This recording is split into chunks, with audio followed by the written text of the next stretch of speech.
So Anthem came out in 2019. Everybody considers this game to be a bust, and Bioware is to blame. Me? I don't know who's to blame. Is it EA? Because Anthem 2.0 was kind of already in the works, it was in the process.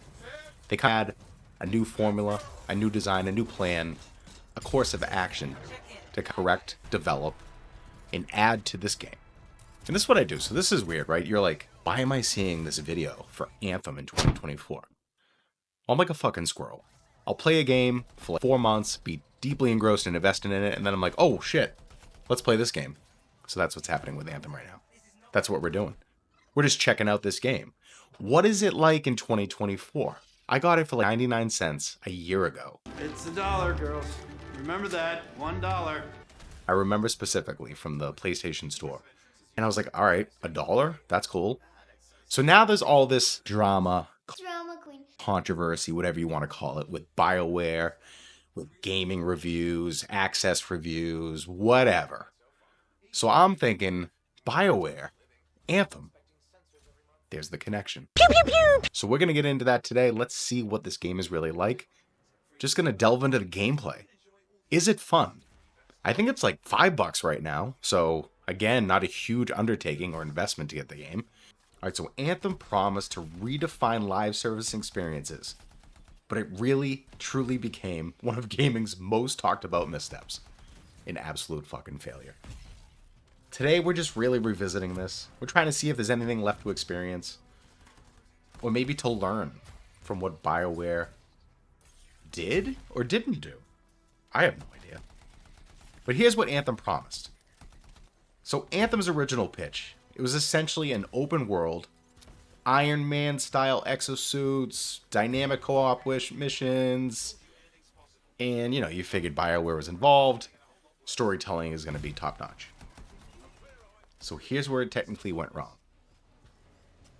The technical issues surrounding this game were immense. She's got so many problems. I read that they were to the point that the game was in an unplayable state. The end game was pretty much non-existent, underwhelming, and the live service promises ultimately fell short. Now, listen, BioWare, I can't even fucking speak right now. BioWare is known for the Dragon Age series. And now with Veilguard coming out, and I don't even know, I've seen so many reviews, I don't even know if that game is good or bad, I have no idea. So now, I don't know if it's great marketing by EA or whoever, but I'm going to buy the game and play it, so kudos. But anyways, they also made Mass Effect.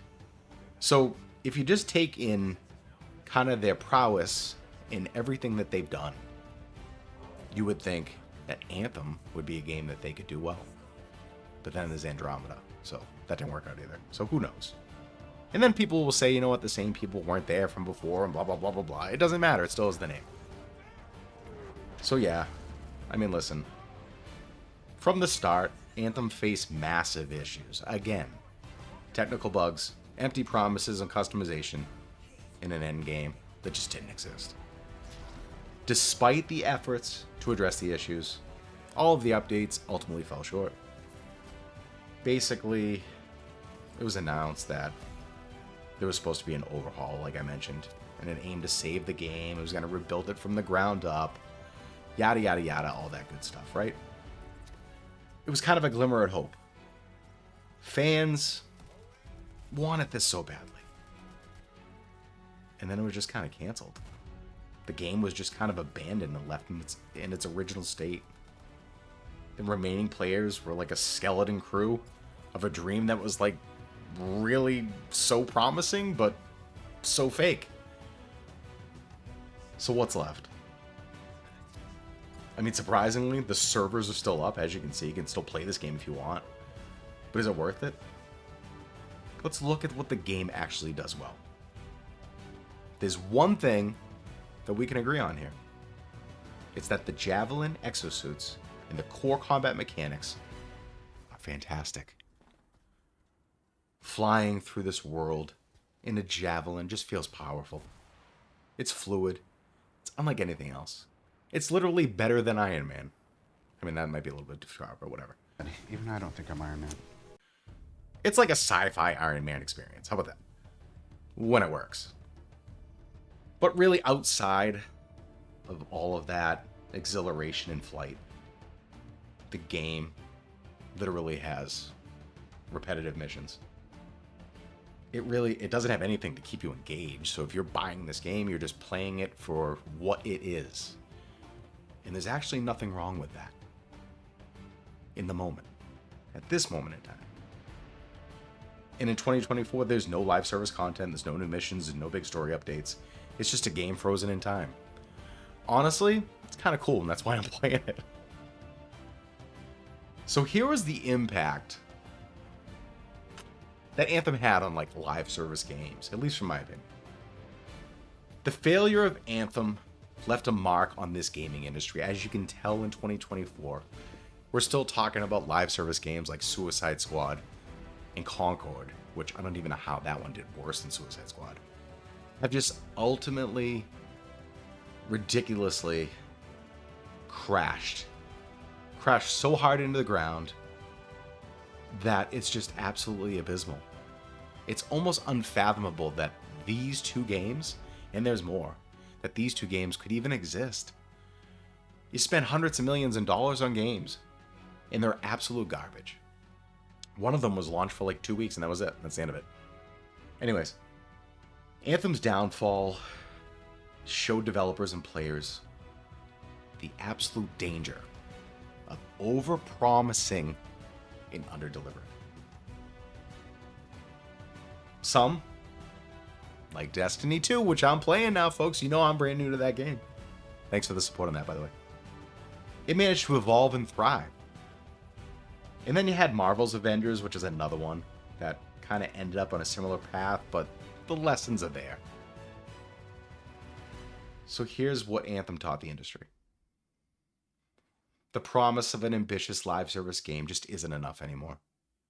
Players need consistent content, they need transparent development, and most importantly, a close to finished game on launch, or at least a roadmap to show the plan of what is going to happen and when.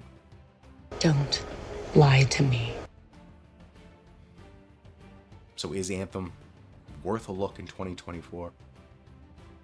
I would say yes. Just to play a game that's frozen in time, because when you play this game, you can kind of see what could have been. Like I said, the gameplay itself is actually fun. It's just unfortunate that it didn't get the chance that it probably needed, and it fell short in a time that it just didn't work out for itself. So does it tarnish BioWare? I don't think this game tarnished BioWare. Dragon Age has a chance to do that for sure. But with the name BioWare and the games that they produced, I can't even say that it's all their fault. I would say it's worth it. It's not a long-term experience. It's gonna be hours. 10 to 20 maybe, something like that.